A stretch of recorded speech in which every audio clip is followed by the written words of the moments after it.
Every single night, millions of people over the age of 70 climb into bed, pull up their covers, close their eyes, and unknowingly do something that puts their heart, their brain, and their life at quiet, invisible risk. Not because they're careless, not because they're ignoring their health, but because nobody ever told them that certain habits they've carried for decades, habits that feel completely ordinary, habits that seem like nothing more than personal preference, can become genuinely dangerous after a certain age. The human body after 70 is not the same body it was at 45. The way it processes food at night has changed. The way it handles fluids has changed. The way it regulates temperature while you sleep has changed. And the way it responds to something as simple as the position you lie in for 8 hours has changed in ways that most people, and honestly, even most doctors in routine checkups, never think to discuss. What's most unsettling is this: the people who are most at risk are usually not the ones ignoring their health.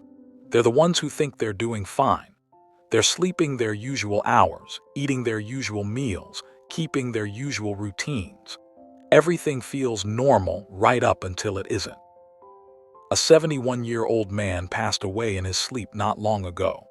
The day before, he had been perfectly fine. Dinner at the table, television in the evening, bed at his usual time. No warning, no dramatic symptoms, just a regular night that turned out to be his last. His story is not unique. And when you understand what we're about to cover today, you'll start to see why.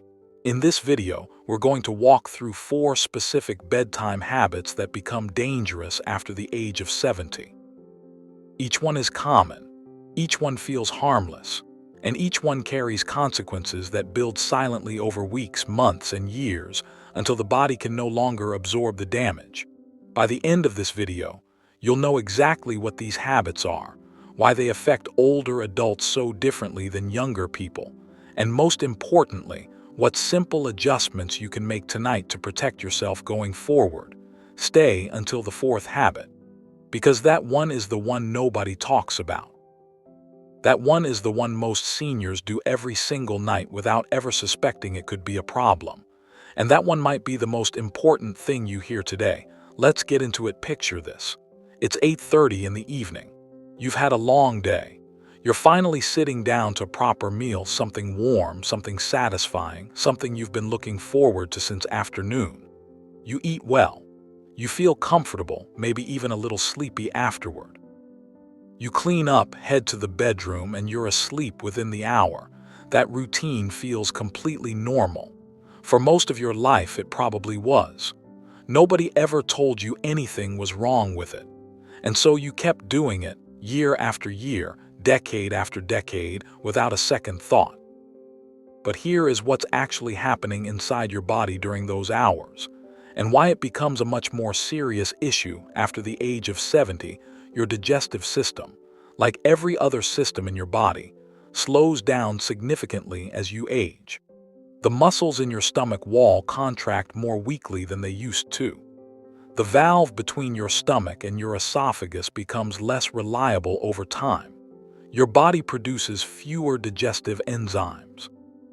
Your metabolism, which once handled a late dinner without complaint, now moves at a noticeably slower pace.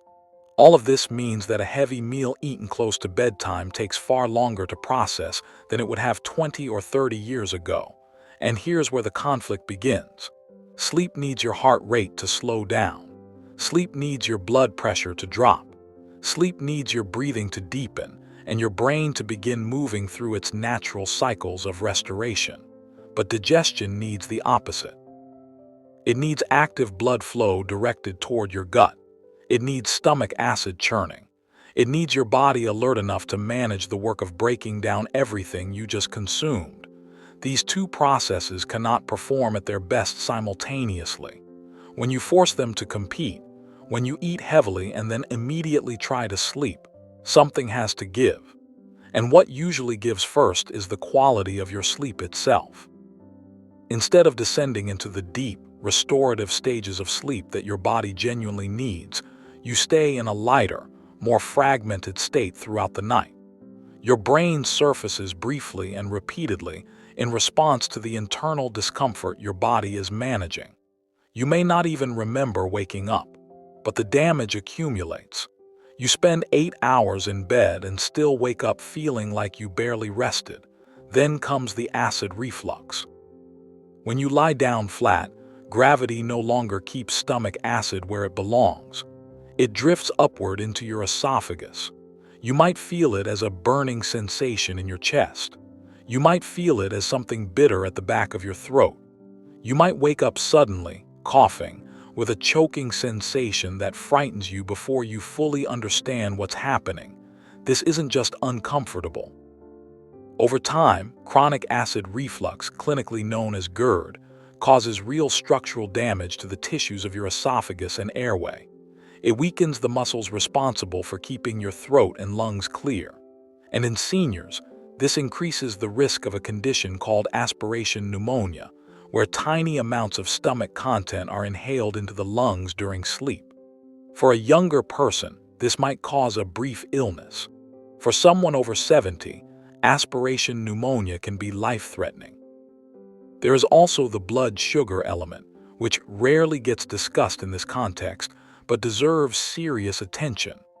Eating a large meal late at night causes a spike in blood glucose. Your body then has to manage that spike while simultaneously trying to rest and repair itself. For seniors with diabetes, prediabetes, or simply the age-related decline in insulin sensitivity that affects most people after 70, this creates a cycle of nighttime metabolic stress that places ongoing strain on the cardiovascular system. Quietly, invisibly, night after night. The fix is not complicated, but it does require consistency. Try to finish your last full meal at least 3 to 4 hours before you go to sleep. If genuine hunger brings you back to the kitchen in the evening, choose something light and easy to digest. A small handful of nuts, a banana, a cup of warm chamomile or ginger tea. These options can actually support better sleep rather than working against it. The goal is to give your digestive system enough time to complete its work before your body needs to focus entirely on rest. It's a small shift in timing that can produce a surprisingly significant change in how you feel every single morning now. Let's talk about something that sounds like the opposite of a problem. Something that every health professional tells you to do more of. Something that feels responsible and sensible and good. Staying hydrated. Hydration is genuinely important, especially for older adults who tend to feel thirst less reliably than younger people and are therefore at greater risk of dehydration throughout the day. This is well established and not up for debate. But here is the part that almost never gets mentioned.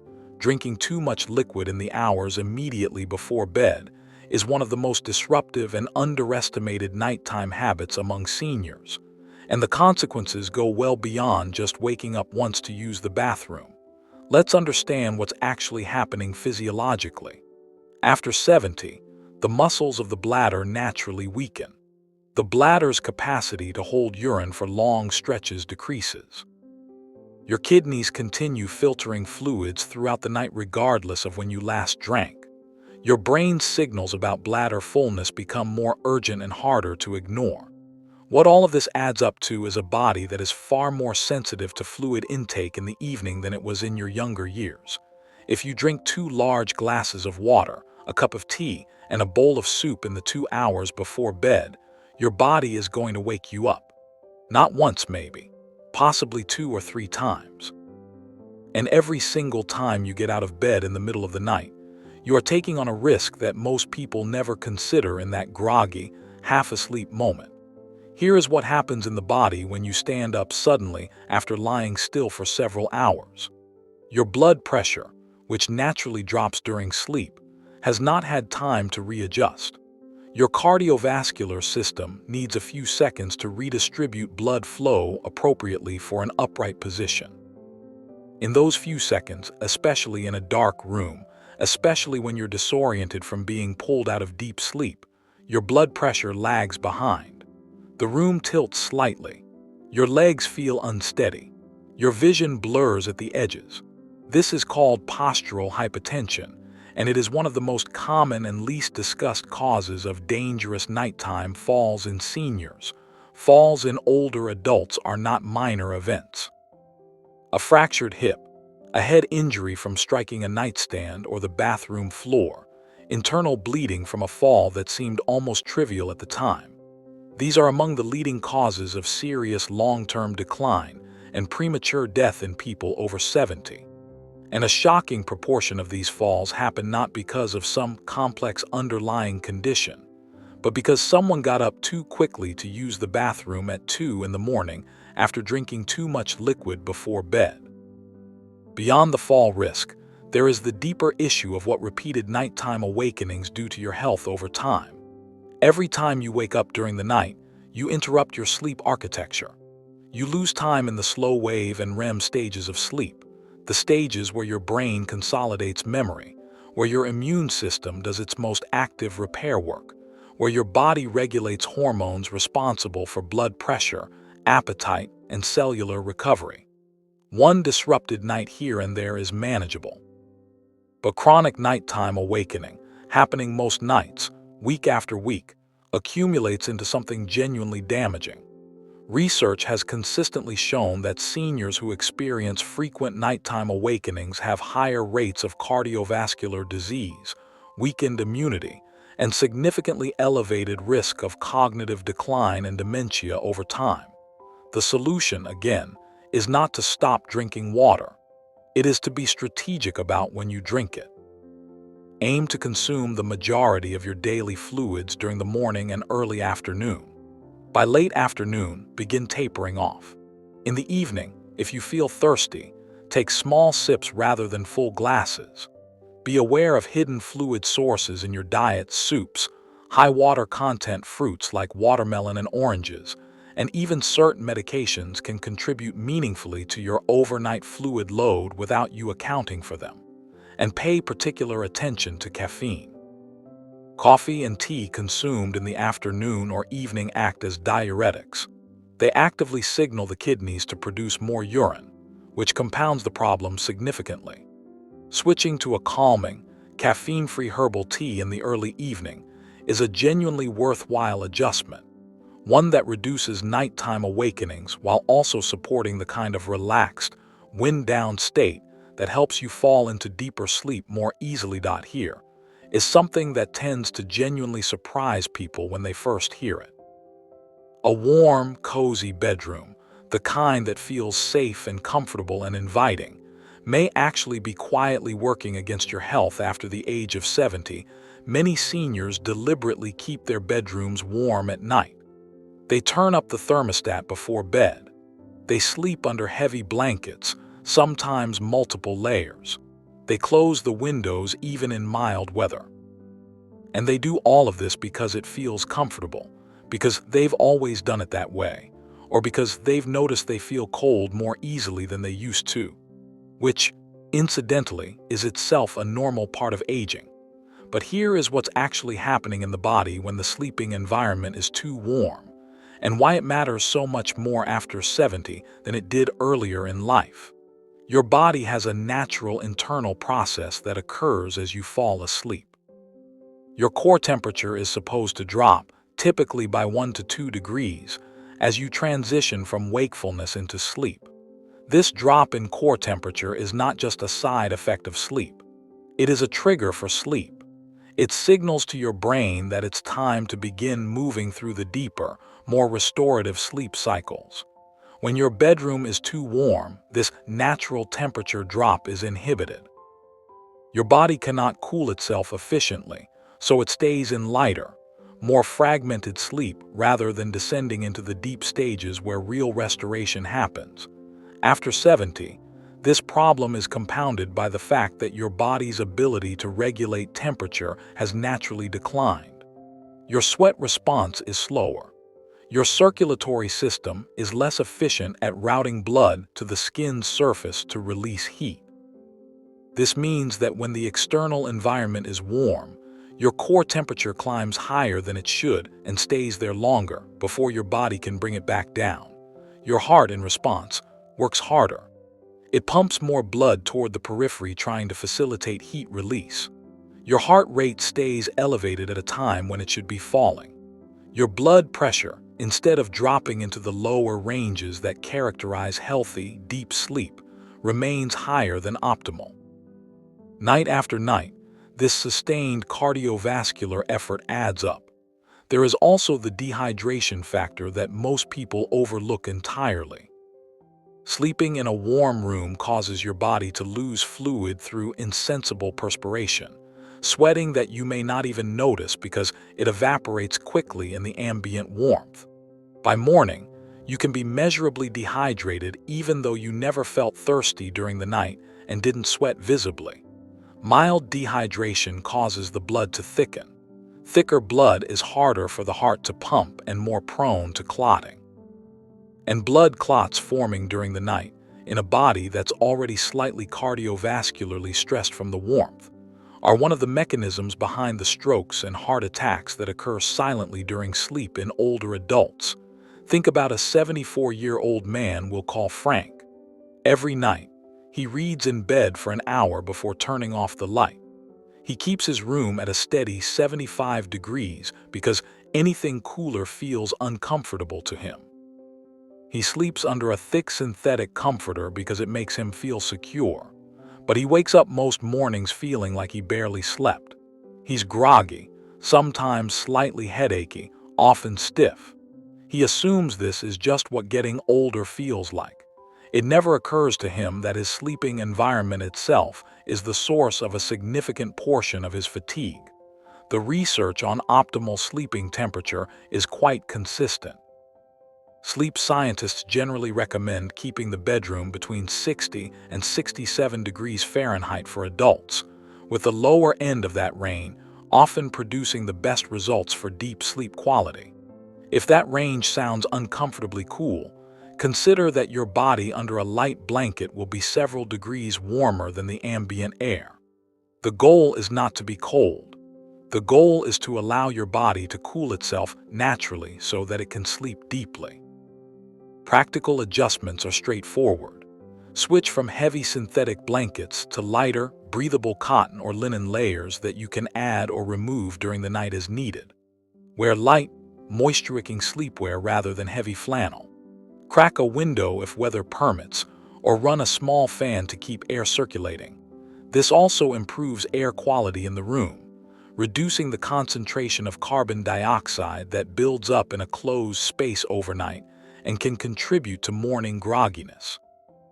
If you share a bed with a partner who has different temperature preferences, individual lightweight blankets are a simple and effective solution.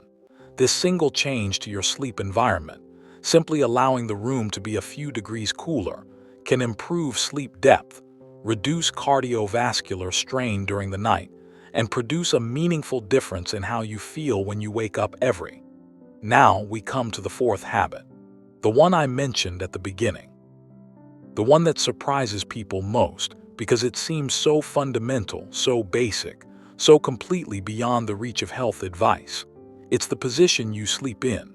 Most people have slept the same way for most of their adult lives. The same side, the same angle, maybe flat on their back with a pillow under their head. Whatever felt natural and comfortable settled into a habit, and the habit never got examined. Why would it? Nobody ever suggested that the way you position your body during sleep could be a health risk. But after 70, it can be. And the mechanism behind it is clearer than most people expect.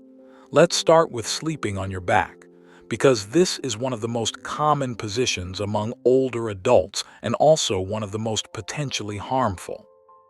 When you lie flat on your back, gravity acts on the soft tissues of your throat, your tongue, your soft palate, the muscles at the back of your airway, and pulls them downward and backward.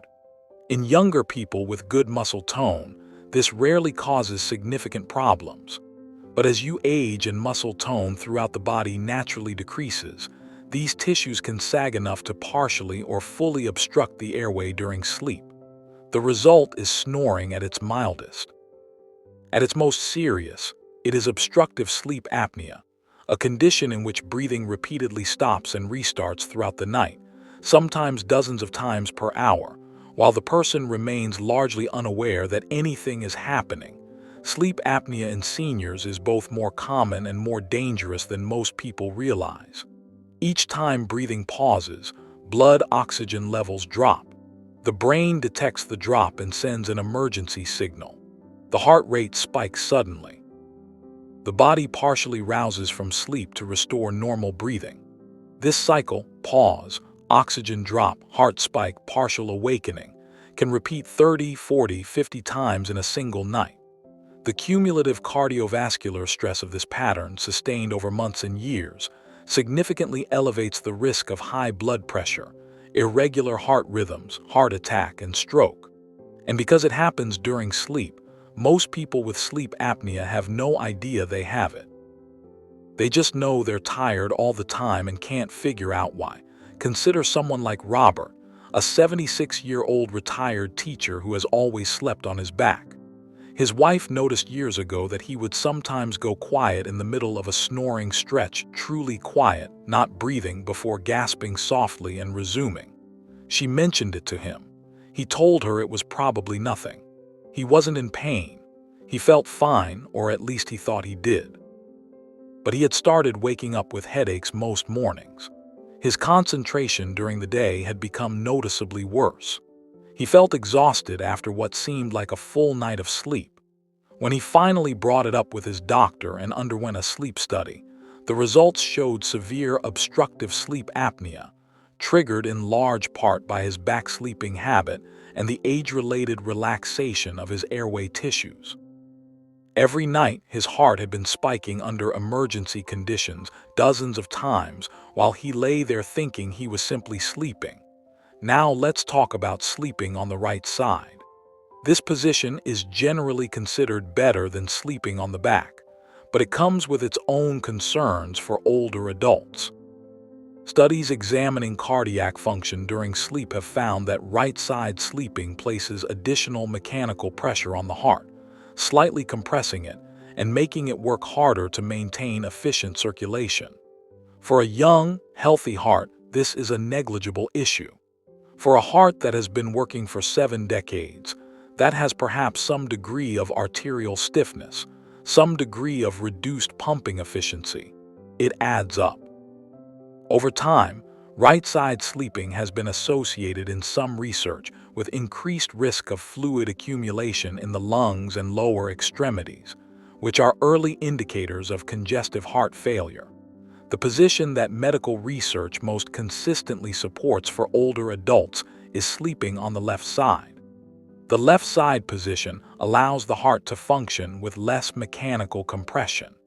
It improves the efficiency of circulation overall. It supports the body's lymphatic drainage system, which plays a critical role in immune function. For those who experience acid reflux, it keeps the stomach positioned below the esophagus, using gravity to prevent acid from rising. It reduces the likelihood of airway obstruction. And for people with certain cardiac conditions, it has been associated with reduced nighttime symptoms and better overall cardiovascular function during sleep. If you have never been a left-side sleeper and find it difficult to maintain that position through the night, there are practical solutions. A body pillow placed behind your back can prevent you from rolling onto your back unconsciously during sleep. A slightly firmer pillow under your head helps maintain proper spinal alignment in the side position and keeps the airway more open. If hip or knee discomfort is an issue, which is common for side sleepers with arthritis or joint stiffness, placing a pillow between your knees redistributes pressure along the spine and makes the position dramatically more comfortable. These are small, low-cost adjustments, but their impact, accumulated night after night over months and years, can be profound. Better oxygenation during sleep, less cardiovascular strain, deeper, more restorative sleep cycles.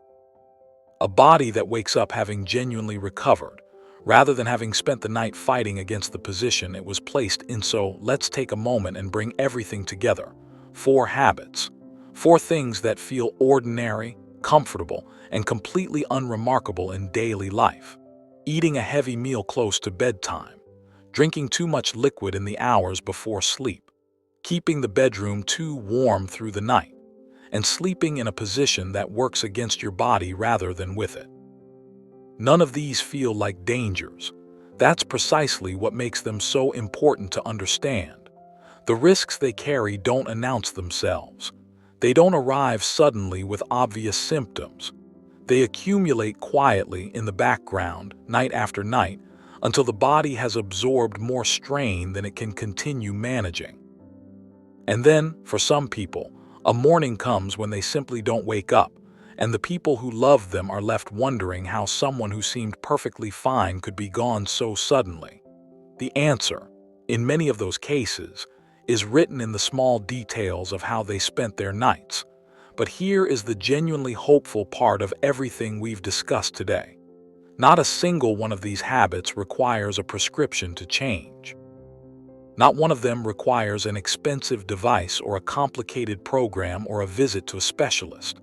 They require awareness, which you now have, and a willingness to make small, intentional adjustments to a nighttime routine that may have gone unexamined for years. Move your last meal earlier. Shift your fluid intake toward the morning and early afternoon. Allow your bedroom to be a few degrees cooler. Try sleeping on your left side tonight. Start with one. Just one. And pay attention to how you feel in the morning. Because better sleep after 70 is not just about feeling more rested, as valuable as that is on its own. Better sleep at this stage of life is one of the most powerful and underutilized tools available for protecting your heart, preserving your cognitive function, strengthening your immune system, and extending the years you have ahead of you.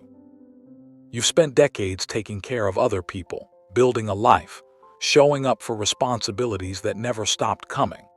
The least your nights can do is genuinely take care of you in return. And with a few thoughtful changes, they can. Thank you for watching this all the way through. That tells me you take your health seriously, and that matters.